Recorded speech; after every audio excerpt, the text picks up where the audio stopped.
Assalamualaikum warahmatullahi wabarakatuh. Saya di sini mewakili dari kelompok. Saya di sini Yudi akan menjelaskan tentang bahan ajar. Oke, definisi bahan ajar bisa diperhatikan di sini.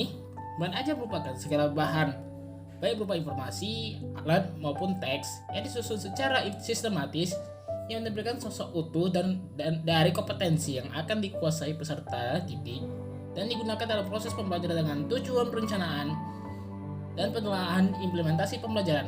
Misalnya buku pelajaran, modul, handout, LKS, model atau market, bahan ajar audio, bahan ajar interaktif dan sebagainya. Ini adalah pendapat Prawuto tahun 2015 halaman 17. Sedangkan menurut National Center for Competency Based Training dalam Perswoto tahun 2015 halaman 16, bahan ajar adalah segala bentuk bahan yang digunakan untuk membantu guru dan instruktur dalam melaksanakan proses pembelajaran di kelas. Bahan yang maksud di sini bisa berupa bahan tertulis maupun yang tidak tertulis. Pandangan dari ahli lainnya mengatakan bahwa bahan ajar adalah seperangkat materi yang disusun secara sistematis sehingga tercipta lingkungan dan suasana yang memungkinkan peserta didik untuk belajar. Kesimpulannya, bahan ajar merupakan sebuah susunan atas bahan-bahan yang berhasil dikumpulkan dan berasal dari berbagai sumber belajar yang dibuat secara sistematik. Baik, saya akan melanjutkan tentang pengertian definisi bahan ajar. Definisi bahan ajar merupakan segala bahan yang disusun secara sistematis yang menampilkan sosok utuh dan kompetisi yang akan dikuasai peserta didik dan digunakan dalam proses pembelajaran modul handout. Assalamualaikum warahmatullahi wabarakatuh. Saya Rega Yatidustira akan menjelaskan tentang komponen dan unsur-unsur bahan ajar. Menurut Prastowo, setidaknya ada beberapa komponen yang berkaitan dengan unsur-unsur tersebut, sebagaimana dalam penjelasan berikut. 1. Petunjuk belajar. Komponen ini meliputi petunjuk bagi pendidik maupun peserta didik. Komponen ini menjelaskan tentang bagaimana pendidik sebaiknya mengajarkan materi pada peserta didik dan bagaimana pula peserta didik sebaiknya mempelajari materi yang ada di dalam bahan ajar tersebut. 2. Kompetensi yang akan dicapai. Komponen yang kedua, Kita masuk ke pembahasan berikutnya, dan ini adalah pembahasan utamanya. Pada sebelumnya kita sudah membahas bahan ajar. Sebenarnya saya masukkan dulu tentang bahan ajar ini agar supaya bisa paham tentang bahan ajar tersebut. Kita masuk ke pembahasan utama, yaitu kata baku dan tingkah baku. Kamus Besar Bahasa Indonesia ini adalah pengertian dari kata baku. Menurut Kamus Besar Bahasa Indonesia, kata baku merupakan tolok ukur yang berlaku untuk kualitas atau kualitas yang ditetapkan berdasarkan kesepakatan standar. Dalam konteks bahasa, kata baku bisa diartikan tolok ukur kata yang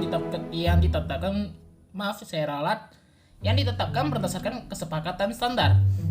Di Indonesia, standar yang dimaksud ialah mengacu pada Kamus Besar Bahasa Indonesia dan Pedoman Umum Ejaan Bahasa Indonesia atau PUEBI. Ragam pemakaian bahasa seperti kata baku tercipta karena dalam konteks komunikasi, penutur akan mempertimbangkan lawan bicara, isi pembicaraan, dan kondisi pembicaraan. Atas dasar itu, kata baku digunakan sebagai acuan resmi dalam kaidah bahasa agar masyarakat memiliki rujukan beragam bahasa yang sama.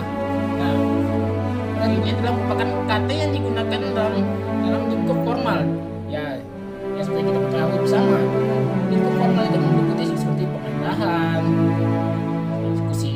diskusi dan sebagainya. Maka kata baku ini merupakan sebuah kata yang digunakan yang sudah sesuai dengan standar dari ketetapan yang sudah ditetapkan.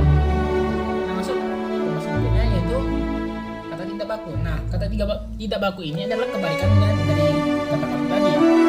Jika kata baku kalau ukuran sesuai kesepakatan standar, maka kata tidak baku merupakan tolak ukur yang belum memenuhi kesepakatan standar dalam Kamus Besar Bahasa Indonesia.